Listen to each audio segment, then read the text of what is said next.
What is going on, everybody? So today's review I'm very excited about because this is actually like a redo review. When I started doing this channel, one of the earlier ranked list videos I did, I think if you go back on my channel, I have like 300 plus reviews I did. This is probably in the first like 10 or 15 that I ever did on the channel, is I ranked the Scream franchise. And at the original time that I ranked them, it was just the 4 films that existed. And I just thought it would be fun because I love Wes Craven. I think that he was an amazing pioneer in the horror community. He revitalized the genre 3 separate times throughout his career. Last House on the Left, Nightmare on Elm Street, and the Scream franchise. Dude was just consistent throughout his career, and I love him a lot for it. And so I wanted to rank those films, but since then, we've gotten 2 brand new installments, and I've done reviews on both of those films, and if you've been following me for a while, you know my opinions on those, but you probably don't know where they fall on my ranked list. And so I thought it would be a lot of fun today to just rank them from my least favorite to my favorite. As I say in all of these videos, because now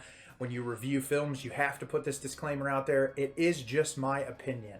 This is the order in which I enjoy them. Your order is probably drastically different than mine as per most people's, but I'm looking forward to talking about it today. So I'm going to start with my least favorite and go to my favorite. I'm only ranking the 6 films. I'm not going to talk about the TV series, and so we're going to get into it right now. Coming in dead last is Scream 3. I know that this is the dead last for a lot of people. This is a franchise that I don't think there is a single bad film in the franchise, but Scream 3 just consistency-wise and pacing-wise does not live up to the rest of the films in the franchise. This movie is kind of all over the place. There's some moments in this that I really love. The chase sequence in the movie studio where you have all the ghostface costumes and the one kind of peeks out. There's some memorable moments that really hit me every time I revisit this, but the legacy characters, I just don't care about them all that much. I do like Neve Campbell's plot arc of going through that trauma, living out in the middle of nowhere by herself. I think there's some really fascinating ideas explored with that, but because so much of this takes place with these new characters that are on this film set, I don't care as much. I do like the cheesy moments in it. I love Dewey in this movie, as per every single one of the films. I think that the Ghostface reveal in this one is a little bit weaker than in the rest of the movies, and I still enjoy it when I revisit it in the franchise. I just find it mostly boring, and that's unfortunate because in a Scream film, you want that excitement and you want that pizzazz that all the other movies have, and this one just feels like Wes was trying to do more of the same while changing up a little bit, and it just doesn't work as well as the other films in the franchise. But I don't ever regret revisiting this one, and I still think it's a lot of fun. Coming in at number 5, funny enough, is Scream 5, or Scream, or whatever you want to call it, the 2022 reboot to the franchise. I enjoyed this movie quite a lot. I think the introduction of the new characters was great. I like all of them, especially Jenna Ortega. I think she is the standout. Jasmine Savoy Brown is the other character who I think is going to make this franchise something really special. The two of them just have this spark and chemistry that is so natural that brings the franchise to life. I think that these filmmakers really understand tonally what Wes Craven was going for. These films feel like a part of the franchise, and that is what I really like about this installment. What I don't like about this installment is the shoehorning in of the legacy characters. These characters are given virtually nothing to do throughout this movie other than Dewey's character. I feel like even David Arquette, it seemed kind of bored with this one. Like when I watch the movie again, it just doesn't feel like he's all that interested, which is unfortunate because he is my favorite character from the original 4 films. Courtney Cox and Neve Campbell both just kind of feel like they're on screen, and it's like, look, remember us, we're in Scream, but they're really not all that pivotal to the plot point. I think I would have loved this franchise even more if they would have been in it even less, and if they would have just been mentioned in it. And you focus so heavily on these characters, there's only so much you can rehash with people are coming after the same people that they've been coming after over and over and over again. You got to add some sort of spark and pizzazz, which is what they do with the new characters, and I like that. But the shoehorning into the legacy characters just kind of bored me, and it took me out of it multiple times, where I feel like they could have just focused on the new family dynamic that was set up, which is what I really liked about that movie. And it's still really enjoyable, don't get me wrong. wrong, I like the plot twist in this. I think the Ghostface reveal is pretty good. There's a couple of set pieces in this that I really like, but I think in the sixth one, where they took us out of Woodsboro, kind of got rid of that focal point from the franchise, it's really where the franchise is going to pick up and be exciting again. But that is why 5 falls in this spot for me.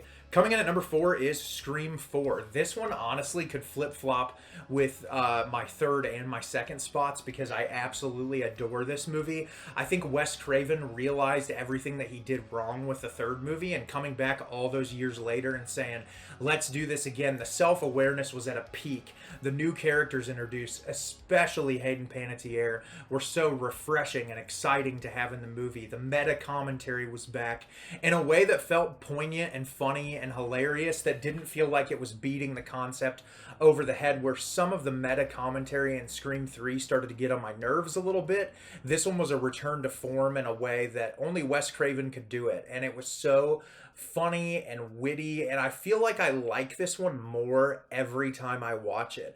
This one, like I said, with my number 3 and my number 2 spots, I feel like it could be completely interchangeable at any moment just based on revisiting. When I watched them last time, the fourth one fell in this spot because I feel like some of the pacing isn't perfect. Some of the characters thrown in there, I do like Alison Brie's character. I like her introduction, but like they focus on those little subplots a little too much to where I feel like the ones above that do a lot better job of honing in their focus, keeping us engaged, keeping us entertained. And this one is still a lot of fun. There's really funny moments in this. I love Adam Brody and Anthony Anderson as the 2 police officers. I really enjoy their characters in this. And I just think it's a lot of fun. And that's exactly what the Scream franchise is. It's fun. It's meant to be enjoyable and entertaining while also being really smart and funny. And this movie is exactly what a Scream movie needs to be. And that's why it falls in this spot on my list. Coming in at number 3, and this has just changed recently for me, this is Scream 2. I absolutely love Scream 2, and I've noticed recently with the new Scream movie coming out and a lot of people sharing their ranked lists that this one sometimes falls lower on the list, and I'm not sure why. This tonally matches up with the rest of the Scream franchise better than most of the other films that I've talked about. As far as the suspense buildup, the great Ghostface reveal, the chemistry between the characters we already know and love, the new characters that are introduced, the chemistry is fantastic. This film arguably has some of the best moments in the entire Scream franchise, including the segment in the car in the movie where Sidney is trying to get out of the back seat where Ghostface is in the driver's seat. I love that sequence more than some of the stuff in the original film. It's just so well paced. Wes Craven knows how to build tension so well in a movie, and it just keeps me on the edge of my seat from the moment it starts to the moment that it ends. And I love all the characters in this.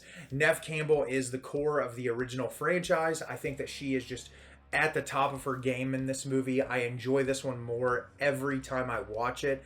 I think that the reveal in it is great. It really kind of sets us up for what's to come in the franchise of how wild some of the reveals can get. And it's just a lot of fun. I like putting it on this college campus. I think taking it away from the central focus of Woodsboro immediately adds that new setting, which brings it so much more life.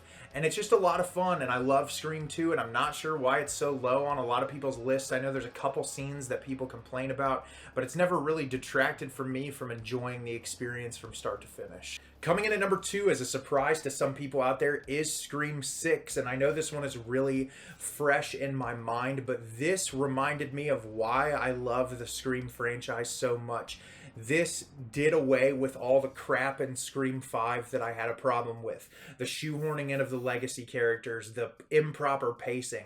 This movie, the core 4, as they now call themselves, were established so well. I feel like we're going to love these characters to the extent that we loved the characters in the original franchise. I love that Courtney Cox's character and Hayden Panettiere are both given a lot to do in this film. They don't feel like just side characters thrown in because they were a part of the franchise before. They're given arcs. They're given a start and a completion in a way that works and that adds to the story arc.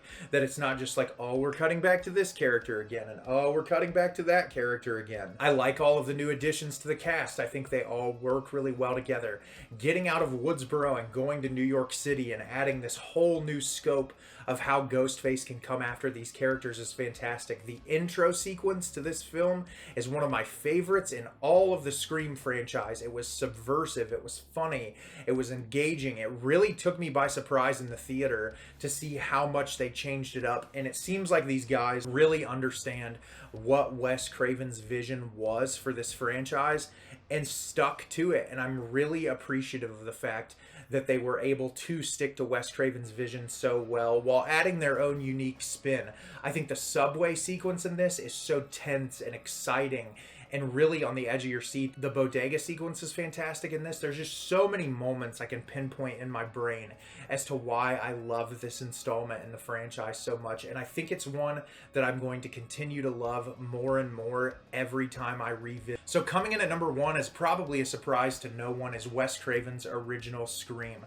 I'm not sure that this movie will ever be upended because of what it did for the horror genre. At a period in time where horror seemed to be dying, where you had this endless slew of sequels that no one was going to the theater to see, there wasn't really anything super inventive or original. Whenever I go on Letterboxd and look at the horror genre at this time period, there's so many throwaway movies. And I'm sure there's a lot of underground great horror that was coming out in that time period. But when Wes Craven put Scream out there, he revitalized the horror genre into what was possible. This movie is fun and inventive and witty and exciting and just everything you could possibly want. Neve Campbell, Sidney Prescott, is one of my favorite characters in all of horror history.